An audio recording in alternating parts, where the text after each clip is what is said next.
Charles, every now and then we have a title that I can't believe we haven't done yet. This is definitely that. We've got quite a thing planned for everybody today. The Clintons have a license to shill. How are you, Charles? I'm doing well, Jason. Thanks for asking. Back here in the residential location, um, Yeah. tinkering away with new art and new this and new that. Knew this and knew that. That's good. Yes, I forgot to mention back in the lovely United States of Penang, Charles. I don't know if you noticed. This is perhaps crass. Call me third grade humor, but did you notice our 007 logo for Bill Clinton? Very nice. License to shtup. He doesn't stop, apparently. Well, not anymore. He's lost his license. He had to give it up in a legal case. But Bill, Charles, why are we talking about Bill Clinton today with all of the different stuff that's going on?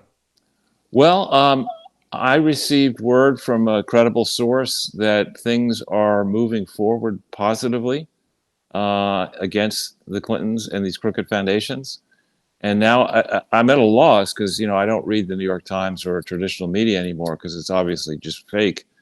And I get fed all these different stories, and from a number of different vectors, people are claiming that that Tulsi Gabbard and others in, I think, the Senate have finally gotten documents that I think likely name me because they refer to the fact that the FBI, when it conducted its original investigation in 15 and 16, and maybe afterwards, of the Clinton Foundation, that senior FBI and Department of Justice types and IRS types were not shown damning evidence against the Clinton Foundation. That's one vector.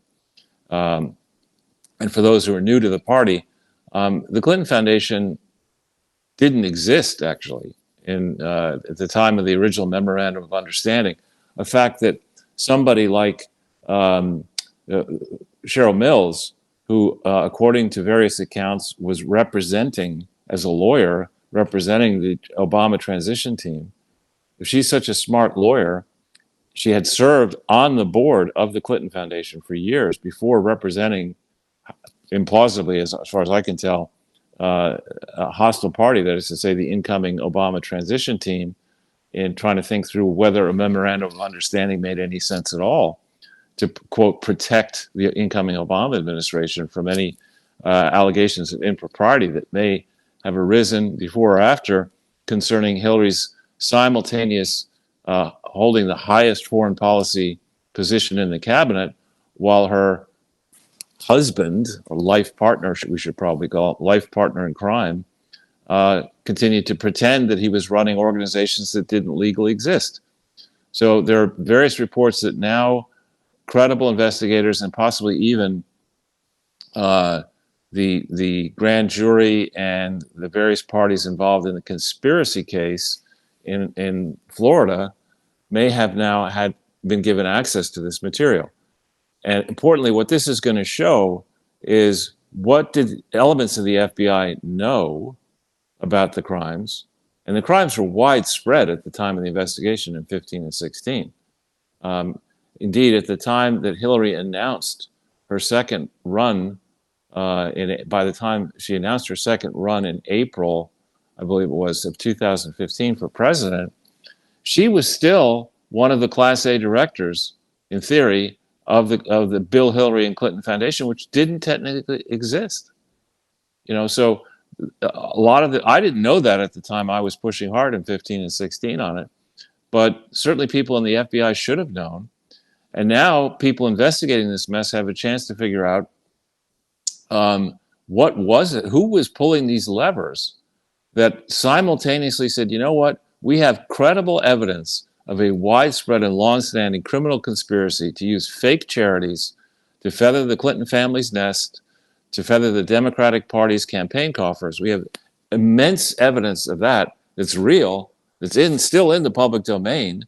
Let's bury all that shit while we simultaneously dirty up Trump and Trumpland with a fake dossier full of total crap. Let's push that as truth and suppress the truth. And now investigators may have all that. And if they do have all that, there are various and sundry uninformed people who, on my Penang Twitter feed, were trying to point out that the statute of limitations has passed and all this, and there's nothing you can do. Bullshit. There's an ongoing criminal conspiracy to pretend that the Bill, Hillary, and Chelsea Clinton Foundation has lawful authority to engage in the global crime spree that they've been engaging in around the world ever since they attempted to change the name. There's an ongoing criminal conspiracy to suppress this, the knowledge that they're doing this, to restrict their ongoing fundraising, which is happening on this broadcast. You know, they have a website that is continuously asking for money in violation of law. So there's no statute of limitations issue here, in my opinion. I'm not a lawyer. You know, maybe lawfare operators can claim that there is such an issue. But on this one, you know, I think the fires have been very, very hot. There's two other strands that are interesting. One is that Paul Sperry has a piece alleging that what happened in 2012, I think it was July of 2012, a Stinger missile was sent in Afghanistan and shot down on one of our military helicopters there. Fortunately, it didn't blow it to smithereens.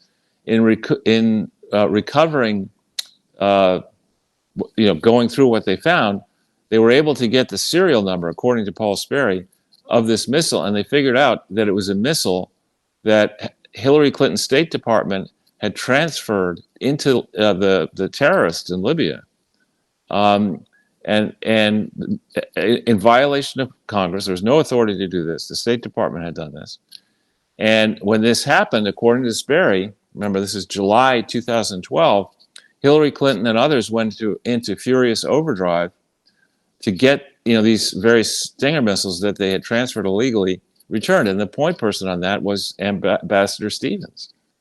Stevens was trying to get those missiles back. And apparently Petraeus, this just came out. This has just come out. And I can't verify it yet. I sent you emails saying, is this true? It rings true to me. It fits very well with what I know. 2 Facebook links. Wow. But let me continue.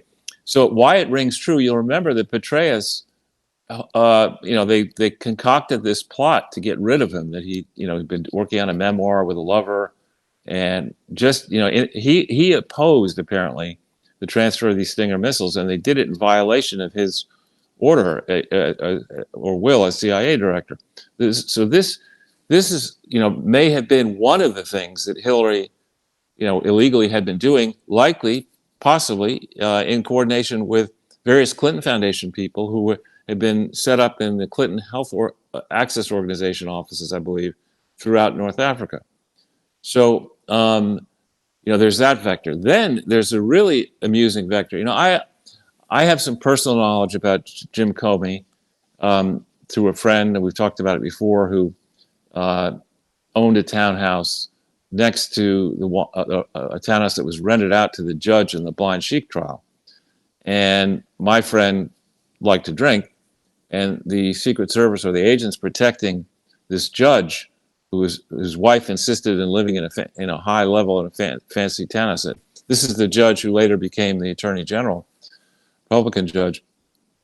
The agents blocked access to my friend's owned townhouse when he was coming back for the weekend with 3 little kids, and they were cranky, and they wouldn't let him to go into his own house, and he had to fight that through, and he convinced them to let him into his own house, and then he might have had too much to drink.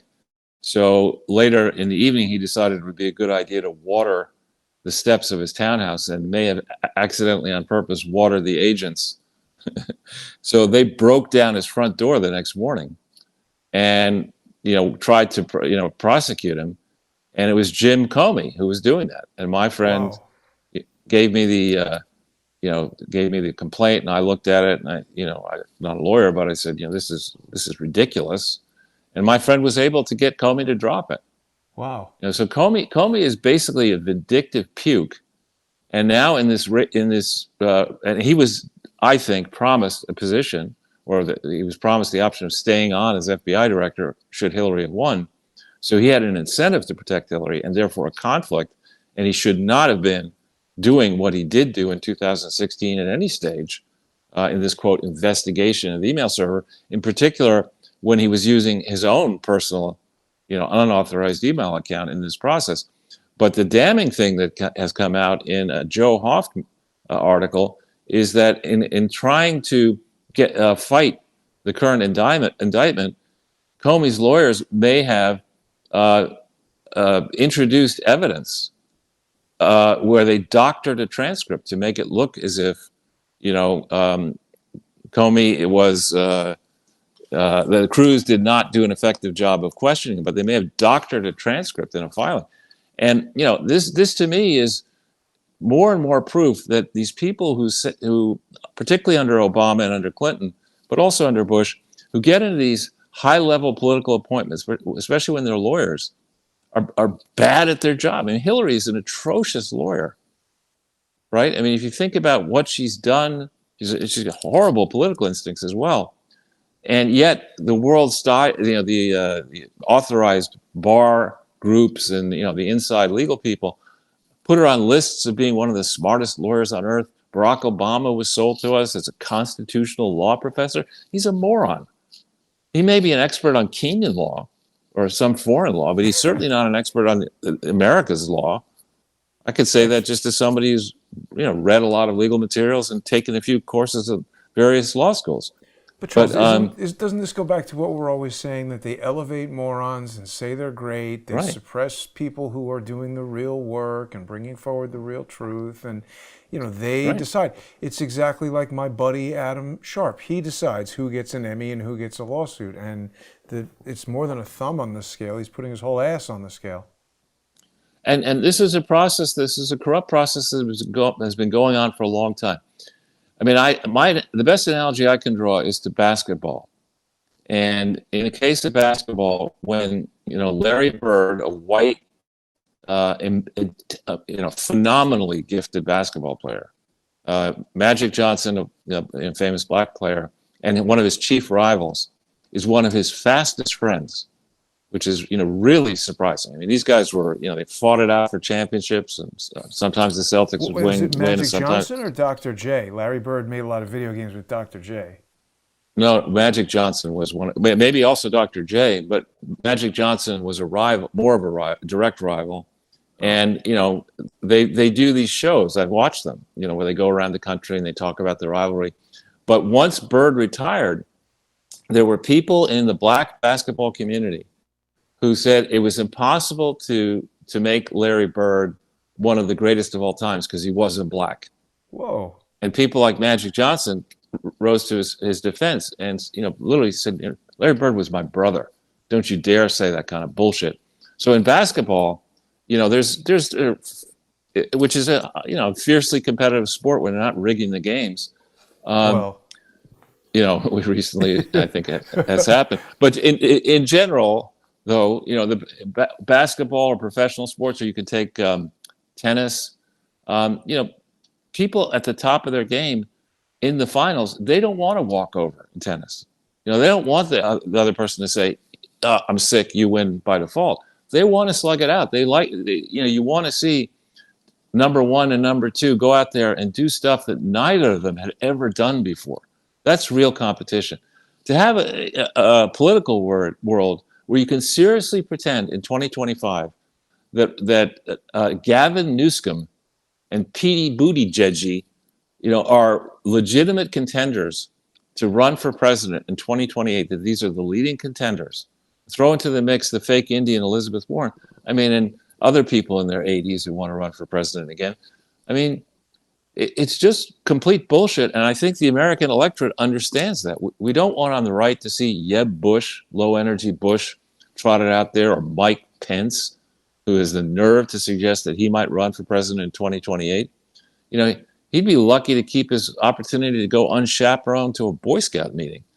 I mean, he Charles, did you see last night or maybe yesterday from the Oval Office, Trump said Pete Boot Edge Edge. It's like two edges. You said that. I thought of you. I did see that. He is very funny. But seriously, I mean, Pete Buttigieg, it's like saying, that the reason I have been, was unable to do the last broadcast, and the reason I'm training so hard is that I'm going to challenge the current heavyweight championship of the world in a boxing match in Africa on cable TV pay-per-view. I mean, this is ridiculous that I would try to do that, or that Buttigieg would think that he could be president of the United States. He can't even be president of his own house. I mean, the guy's a moron. He looks like a dumb version of Mr. Bean, and at least Rowan Atkinson can act. No Thriller in Manila 2? Yeah, I'm ready, man. I'm nearly 3 hours away. Bring it. Yeah. Pugilism, Charles. It's the future. It's my future. So, I mean, this is pretty big deal. I mean, I think a lot of people who've been watching our show for 9 years, it's sort of like, I don't know. It's one of those things like where it just feels like it's never going to happen. But I hope. It's going to happen. It's just like, I mean, I had the same, it wasn't 9 years on GE, but in the beginning on GE, it was the same thing. Charles, are you kidding me? GE has issued more AAA paper than any company worldwide. It's covered by every major investment bank on how could they miss that the largest piece of GE is a fraud and therefore the whole thing is a fraud? How could all the regulators worldwide have missed that? How could, they didn't miss it in the end. It just took less time. Here, in GE's case, investors wanted to make money.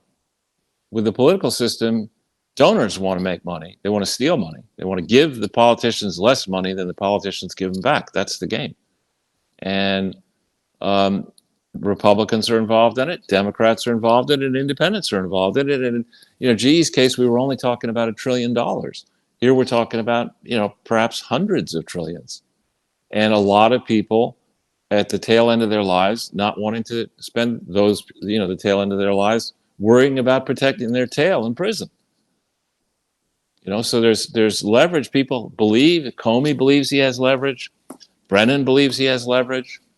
Probably the Schlapper believes he has leverage. And all these people have weak spots, whether they themselves are deviants or members of their families are deviants or corrupt. They all have pressure points.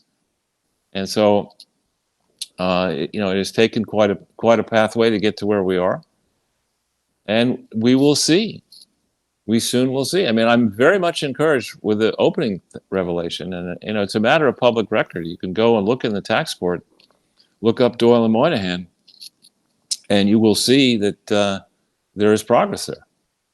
There's a judge's order and apparently a second case that they brought that's bigger than the first one. I don't know. I haven't seen their pleadings, but my belief is that they want to really clean up the tax-exempt world, which really needs to be cleaned up. I mean, the nerve of these idiots out of college. When I was still in New York City, I would overhear their conversations. I'm not going to go work for a company.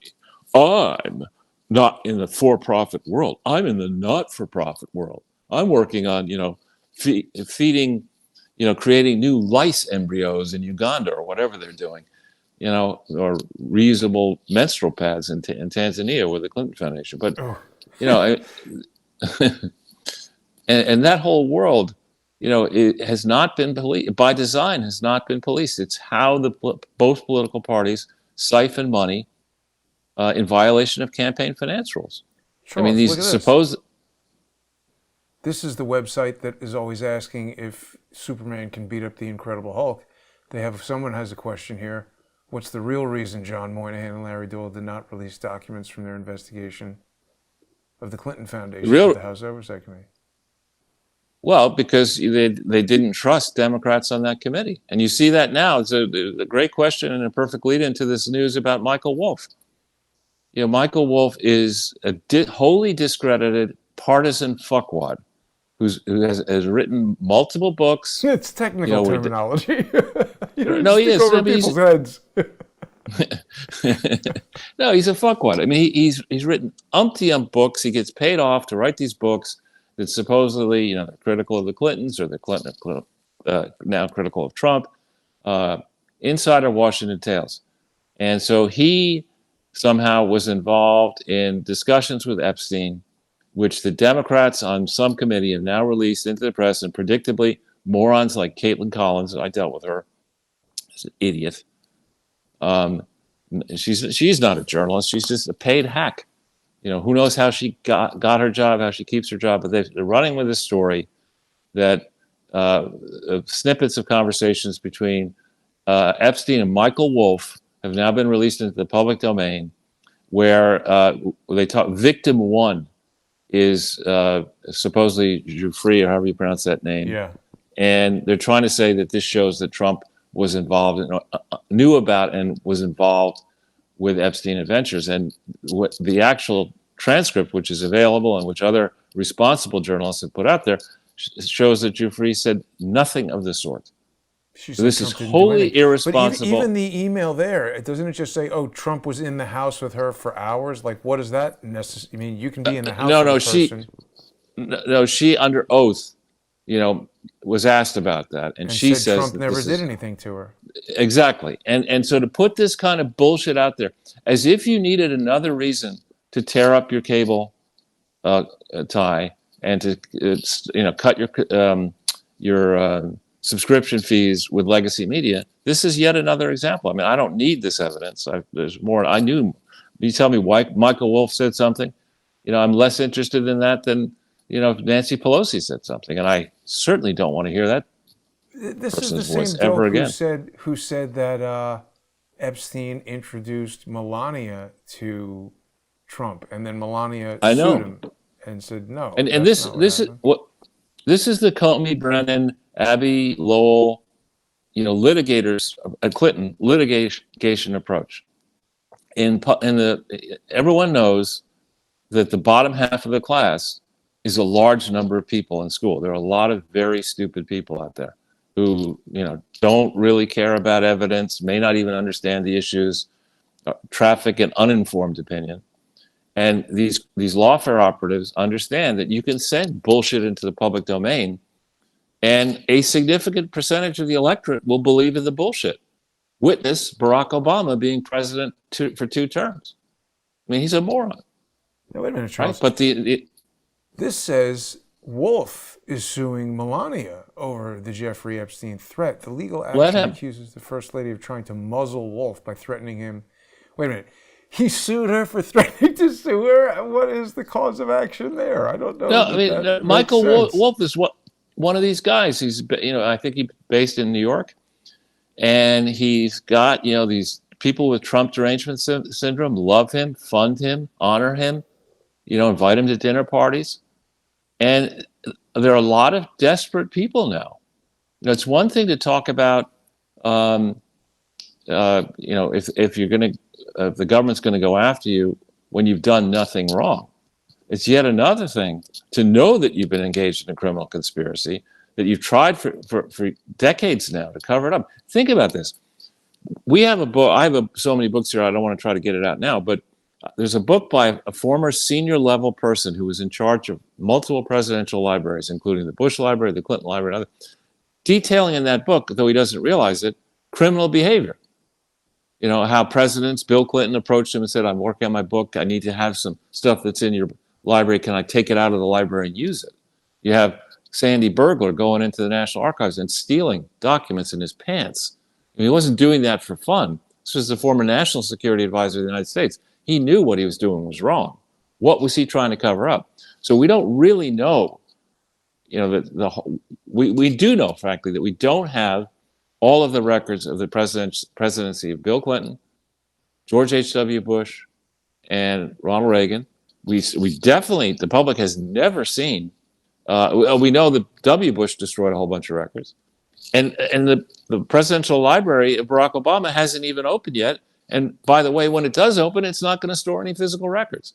So we don't really know, with any kind of evidence, what actually happened in all these controversies that plague the legacies of Republicans and Democrats alike. We don't know. We settled for that. We've funded. The taxpayers have subsidized these presidential libraries. These are vanity exercises. Charles, let me interrupt you for a second because we've got to take a conversation over to the First Amendment Forum. And Sure. people are going to be able to join us there on subscribestar.com and patreon.com/crowdsource the truth. Also on crowdsourcethetruth.substack.com. Thanks to everybody who's sponsoring on there, people who follow me on X at JG_CSTT and subscribe there will also be able to see it. We will be right back